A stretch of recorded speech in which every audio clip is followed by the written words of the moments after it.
Подитно да се одземе концесијата за отварање на нов рудник за злато и сребро Плавица Црн врв, порача еколошките активисти и градоначалникот на општина Пробиштип Драган Анастасов. Еколошкиот активист Светлана Станојковска за Телма вели дека аргументите се на страна на пробиштипјани, на кои им е доста од загадувачка индустрија. Да зборуваме со аргументи и факти. Договор за концесија издадена на 11.5.2015 година.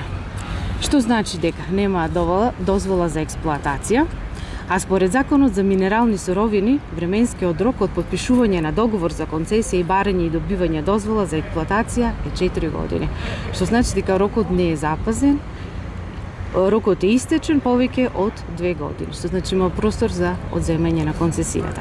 Во прилог им оди и дополнувањето на Законот за животна средина, донесен на 7 мај 2021 година, во кое категорично се вели дека се забранува градење на тешка загадувачка индустрија на 5 километри од населено место и во заштитено подрачје. Градоначалникот на Пробиштип Анастасов стои на ставот дека здравјето на граѓаните е поважно, отколку инвестиција која е од тешката загадувачка индустрија. Ваков еден проект би бил премногу за граѓаните на Пробиштип.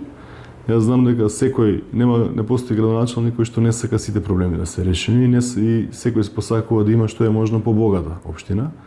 И свесни сме дека овде ќе имаме дополнителни приходи како општина, но не сакам тие средства и тие приходи граѓаните да ги трошиме за лекување, бидејќи навистина огромен е опфатот кој што се планира да новиот рудник за Плавица. Опфатот за отварање на нов рудник за злато и сребро Плавица Црн врв е над 1000 хектари, односно ги опфаќа општините Кратово и Пробиштип, од кои над 450 хектари се на територија на општина Пробиштип. Станува збор за територија исто толку колку што е целиот генерален урбанистички план на општина Пробиштип, или некаде над 450, површина над 450 хектари. Така да мојот став е исти. Сум разговарал неколку пати со менеджментот на Плавица.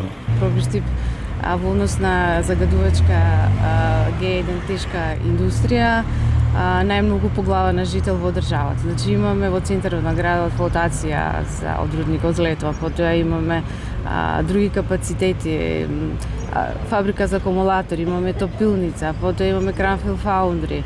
Имаме многу капацитети од Г1 тешка загадувачка индустрија, меѓутоа сметам дека уште овој дел отворањето на Плавица Црни врв, рудникот со отворен коп, навистина ќе биде многу премногу. Доколку ресорните министерства и владата немаат слух за барањето и ставот на пробиштипјани, во тој случај неколку еколошки здруженија од земјава ќе поднесат и тужба.